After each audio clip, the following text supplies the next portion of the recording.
అదే RTV app వార్తల్ని క్షణాల్లో చదివే అవకాశం ఉంటుంది. ఒక న్యూస్ పేపర్, ఒక టెలివిజన్ ఛానల్ మీ చేతుల్లో ఎప్పుడూ ఉంటాయి. రాయదుర్గం పట్టణ ప్రజల వినోదం కోసం, ఉల్లాసం కోసం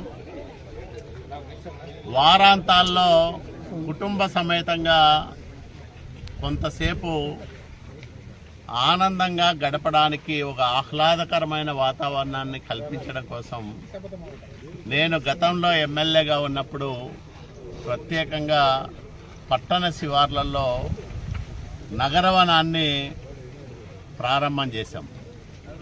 గడిచిన 5 సంవత్సరాల కాలంగా ఈ నగరవనం తీవ్రమైన నిర్లక్ష్యానికి గురైంది. ఎక్కడా దీన్ని అభివృద్ధి చేసిన పాపాన పోలేదు. పట్టణ ప్రజలకు ఉపయోగపడే విధంగా దీన్ని తీర్చిదిద్దడంలో ప్రభుత్వం ఎంతమాత్రం శ్రద్ధ చూపలే. ఇప్పుడు మళ్ళీ దీని పనులు తిరిగి ప్రారంభం చేశాం. ఇక్కడ కొన్ని వసతులు కల్పించి ఒక 3-4 గంటల పాటు కుటుంబ సమేతంగా వచ్చి ఈ నగరవనంలో సేద తీరడానికి అవసరమైన వసతులు కల్పిస్తూ ఉన్నాం.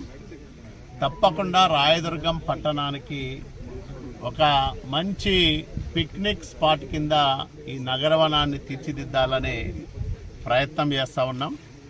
ఆ ప్రయత్నాల్లో భాగంగానే కొన్ని కార్యక్రమాలు ఇప్పుడే ప్రారంభమైనాయి.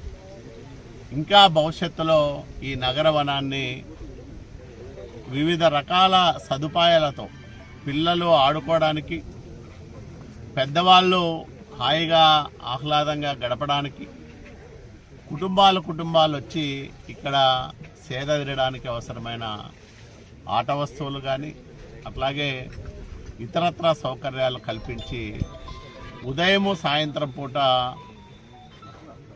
వాకింగ్ చేసే వాళ్ళకు కూడా ఇక్కడ సౌకర్యాలు సమకూర్చేదానికి మేము ప్రయత్నం చేస్తూ ఉన్నాం. రాయదుర్గం ప్రజలకు ఇదొక కానుకగా ఉంటుందని నేను భావిస్తా ఉన్నాను.